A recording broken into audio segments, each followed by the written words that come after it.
This is Gary Atensi with CNTV, and today we're in Denver, Colorado. I am here with Mental Fitness Anger Management. This certified mental fitness coach has dedicated his life to helping others navigate the complexities of anger. I'm joined here with the founder and coach, Hollis. Thanks so much for joining us here today. Thank you. Appreciate being here. I'm going to start off a little bit about your background here. I mean, you were formerly educated with a bachelor's from the University of Oregon. Your vast experience really began in video production. As an account executive and director of sales, you broadened your experience to learn more about the World Wide Web. You have served as president writer for an entertainment content development company. I mean, really from the roots of video production to copywriting, you have been successful despite a personal journey struggling with anger. Share with us how your anger management now has become your focus and really passion when it comes to helping others. Certainly. Well, some years ago I realized that this anger issue, this unresolved anger, and in some cases out of control anger that I still had in my 50s, had really in many ways sabotaged relationships and in some cases my career. And I realized that when I saw some of that anger coming through in my children, I realized this has to change. I cannot have this, and I want to change. I don't want to be this person anymore. So I decided that I, at that point, really needed to do a really full examination of my past, my life, and figure out what exactly was this anger all about, because I didn't understand it. I didn't know where it came from, and I didn't know why I was so sensitive. At that time, I had been through therapy for virtually 20 to 30 years, and there was no real resolution on the horizon that I saw for dealing with my anger. So I started doing my own personal journey. And that started with a number of books, Wayne Dyer, going into Bruce Lipton and Eckhart Tolle, and then moving on to Abraham Hicks, Esther Hicks, and John Hicks. And then from there it was Joe Dispenza, a big man with meditation, and what he brings is he takes that woo-woo information and puts science behind it, so it makes it real. And that's really what began my main journey. From then on, I've read a number of other books and done a lot of other stuff, but that's a game changer for you at that time. But this really is a personal journey where you now realize what you've learned. You can obviously share that with others.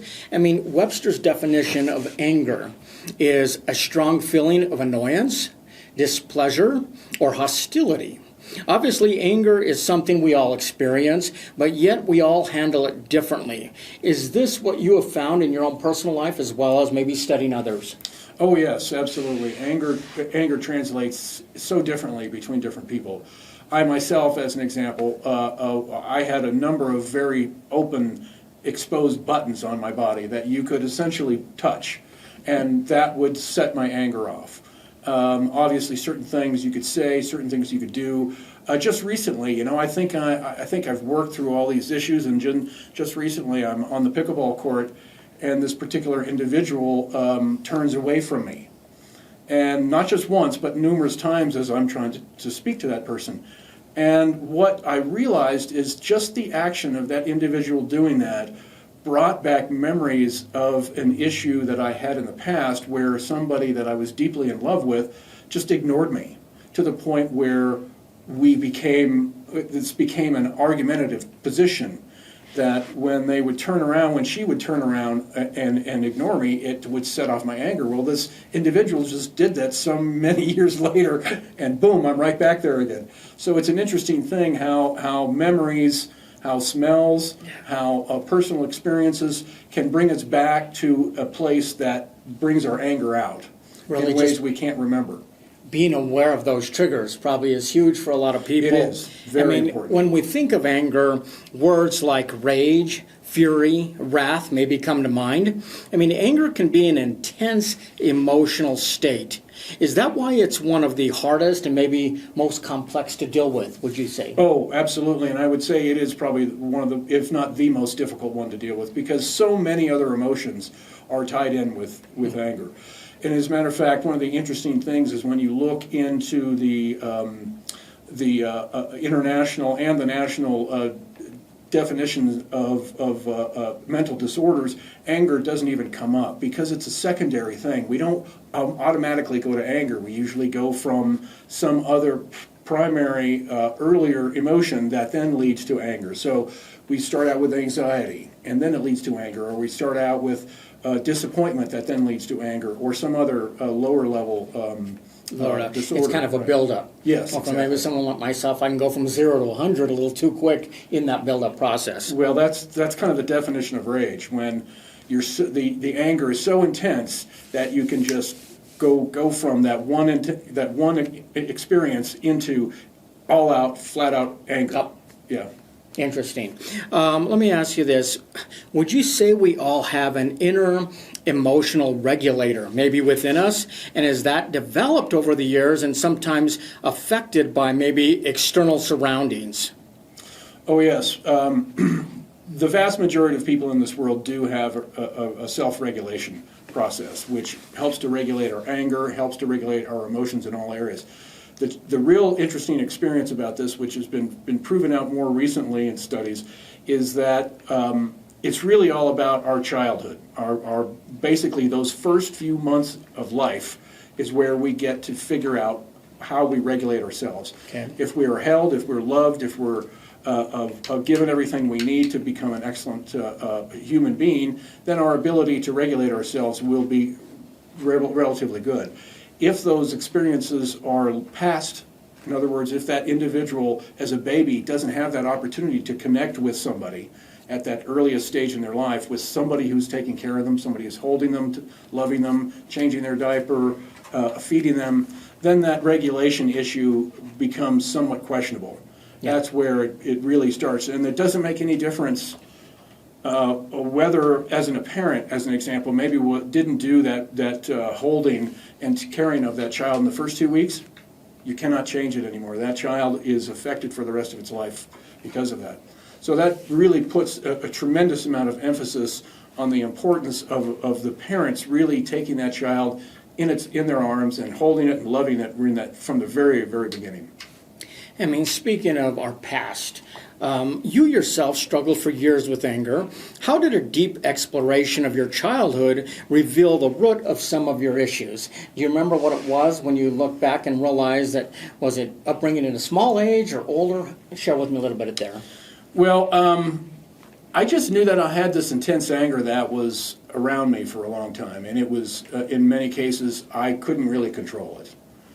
And as I realized in my 40s and 50s that I'm beginning to not only hurt myself, but hurt other people that I care about, and I'm beginning to see my anger come back at me from my children, there was a significant effort on my part to understand, why do I have this? So in my research, what I did was I looked at what previous child rearing experiences were, or techniques that were being done back in the late 50s and early 50s. And one of the ones that came up was an experience where the psychologist suggested you can allow your baby to cry itself to sleep, because sometimes the child is just wanting attention, or it's worried about some fear that is unfounded. Well, if you take that experience of allowing that child to cry through their sleep, and you say, okay, let's let it cry through its hunger, and let's let it cry through its need for being held, and let's let it cry through its dirty diapers, then what happens is that child loses its trust. It doesn't know how to trust the world around it because nobody's taking care of it. And so it becomes a lifelong experience. And when I look back on my life, that was the experience that I began to see. I compared my experience in the way that I felt, how I could not regulate my anger, how I did not trust adults, how I didn't even trust my siblings. It's pretty complicated. I mean, it is a very you're talking complicated about thing. going back into childhood like that.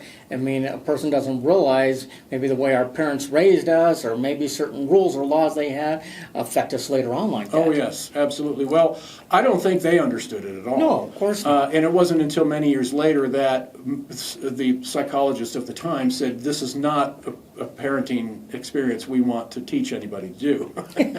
Right. So that technique is you don't find that technique really anywhere in today's world. You help others overcome the destructive power of anger. In what ways can anger become bad instead of a useful and maybe healthy emotion? Well, let's start out with the useful and healthy emotion. So anger is not necessarily bad, but what it does do is it allows us to understand that there's something wrong. Okay, there's a boundary that's been broken. There is some issue that's occurred between me and somebody else that I feel unheard or betrayed, or somebody has done something to me, and I feel that energy, and that tells me, okay, I need to work on what's going on between this interrelationship, this personal interrelationship, and then figure out how best I can deal with myself. Now, where anger turns into the bad side is when it goes from 0 to 100, and you don't know what it's all about, and you're attacking somebody else for something you don't understand. So sometimes perceived anger is a perfect example of how anger can be used in a negative way.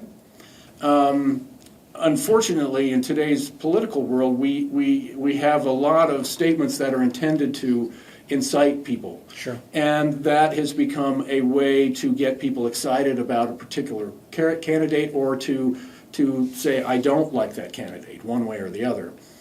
So there's a lot more ways that anger turns bad than it is good. I mean, but there are some elements of it that are very good. I mean, let's face it, without anger, we wouldn't be alive today, because that fight or flight mechanism comes from that same element of our brain, the amygdala, that our anger sits in. And so everything that we learn goes through there and then into the rest of our brain.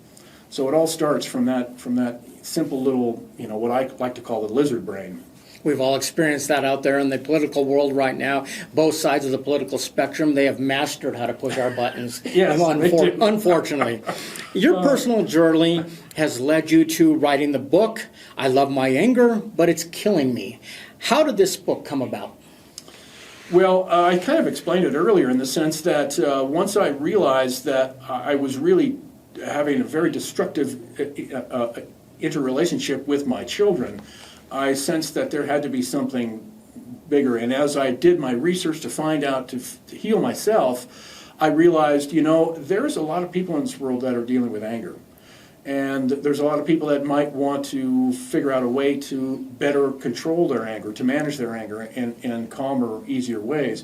So that's when I decided, maybe if I write my own book about my own experience, as opposed to trying to tell everybody else, this is what you can do to fix your anger.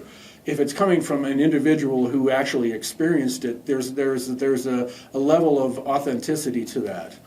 And I felt, my story might be well received. So that's how it came about. That's where it came from. I mean, are you saying that those with anger actually love their anger and even find it useful? Can you kind of explain that, or that title? Well, sure. Especially when I was younger. When I would allow myself to get angry, there was a sense of power that came with it. A sense of, I've got power. And if I can use that anger, when I was younger, when I can use that anger to intimidate somebody else, to move them out of my way, or to keep them from attacking me or something like that, then it's helpful to me, and there was power in that. Now, what really happens is there comes a point when that power dissipates, and if you show your anger to the same people over and over again. Yeah, they're numb to it. Yes, exactly. They become numb to it. And that makes you even angrier because they become numb to it. Exactly. But now the interesting thing is their numbness also makes them realize that you're basically out of control, and I'm not sure I want to hang out with you anymore because I'm tired of listening to this. And there are certain things that come along with that. As an example, one of the things that I realized later in my life was that I had a victim mentality. In other words, there was a certain amount of anger that was coming through, but also if I had my victim button out there and you touched my victim button, boom, my anger would just be right out. And there's a lot of people that live today with that same victim mentality, and it's just barely hidden beneath the surface. And I like to say, I used to victimize myself. And I think a lot of these people in this world victimize themselves without realizing it, doing the same thing that I used to. I found the people that are mad also hate the victim mentality. They don't like to see it in other people, but yet it's They pretty don't much see in it. themselves at certain points and certain times. I mean, kind of like an alcoholic. They Yes. love the feeling of getting drunk. It too serves a purpose. They're friendlier, but they know it's killing them. I mean, is that kind of the same way when it comes to anger? And that Oh, yes, absolutely. There are definitely physiological and psychological negative issues about carrying on anger. I mean, if you look at the sense of anger, when a true anger comes into our mind, and we get the rush of adrenaline and cortisol rushing through our body, that lasts a total of about 2 minutes. Beyond that, that individual is basically keeping their anger going because they're enjoying that. So you can become addicted to those chemicals, and it can become something that is wanted because there's a sense of power that comes with it. probably even worse in people that have an addictive personality, or they're prone to addiction as in that way. Easy for them to feed into that chemical feed, I would imagine, all the time. Yes, it can be, right. And it's the same kind of thing for any addicted person. You have to literally hit bottom before you can say, okay, I want to change. And that's essentially what I did. I reached a point where it was like, I can't handle this anymore. This anger is killing me. It's literally killing me. You have developed effective strategies for managing anger. Are these strategies shared in the book, and what will a reader learn by reading your book? Well, two things. They'll learn about my story, my journey. But yes, I realized really quickly that I had to fill the book with positive ways for people to deal with their anger, as well as ways that they can learn how to manage it more effectively. So there's just a number of different techniques. Some of them are techniques that I've come up with myself. Most of them are techniques that are well known throughout the industry, the psychological and the psychiatry industry. So a lot of it is nothing necessarily new, but it's putting it all together in a book with my own experiences and my own ideas on how to deal with managing anger. So really a culmination of what helped you personally as well, right, right there right. in pages. Yes, right. By reading, they will find practical tools and guidance for understanding and overcoming their own anger issues. What do you hope the feedback will be? And have you had any early readers even take part in it before you publish it? I'm in the process right now of having some readers read through it. Many of them are excited to read it and thrilled. They're shocked by the personal experience, but they really do like the anecdotes, and they really do like the idea of having a book with so many alternative ideas on how to manage their own anger. Everything from simple anger to just stepping back and counting to 10 to doing something that could be, like, I'm going to tense every part of my body up for 30 seconds and release it. And just by doing that, it takes your mind, takes you out of your head and into your body. And by doing that, it releases that sense of anger that you're living with in your head, at least for, 10, 20, 30 seconds. And if you can continue doing that, then you can continue to stretch out that distance between the time that you feel good and the time that anger comes back. Interesting. Practical tips are going to learn how to do that. For those folks who maybe the book is a starting point for them, maybe they want to learn more or even delve more into their issues. For those who want one-on-one coaching to overcome their issues, how do they contact you and get started with that? Well, I will have a website. I do have a phone number. It's on my phone. We can put that on the bottom of the Okay, screen. yeah. So That's not I a can problem. So include basically with just phone reach out numbers to and you, emails and all that contact you in stuff. that way. Yes. Once you get the website put up and going, we'll put that on the bottom of the screen as well so people can reach out for you. Perfect. But you are going to offer that coaching, if you will, in that area. Yes. And I'll also have a Facebook page as well as a LinkedIn page. Okay, excellent. Hollis, your coach, you really coach people to mental fitness, to make their lives better every day for the rest of their lives, and to help them manage their anger. Do you feel this is going to be rewarding work for you? Oh, yes, absolutely. if I can help just one person deal with their anger effectively so they can have better relationships, so they can have, a better business, so they can have, better interactions with people, that's a huge thing. I mean, the amount of effort that I've gone through to work on myself and to fix myself, which I can say I'm not totally fixed. I mean, there is no cure. It's just you get better. Yeah. That is great. Great story. We can't wait for the book to come out. Viewers, if you take a look at the bottom of the screen right there, you're going to see his website. We're going to put that website at the bottom of the screen right there. You'll be able to obviously order the book right there online, as well as reach out to him for some one-on-one coaching, where you can basically learn to let go of anger. I mean, it is possible. He is living proof of his own work, of what he's found out there himself, with one-on-one coaching or through reading his new book. Once again, that is Mental Fitness Anger Management. You may love your anger, but it's killing you. This is Gary Atencio with CNTV, and if you don't know, now you know.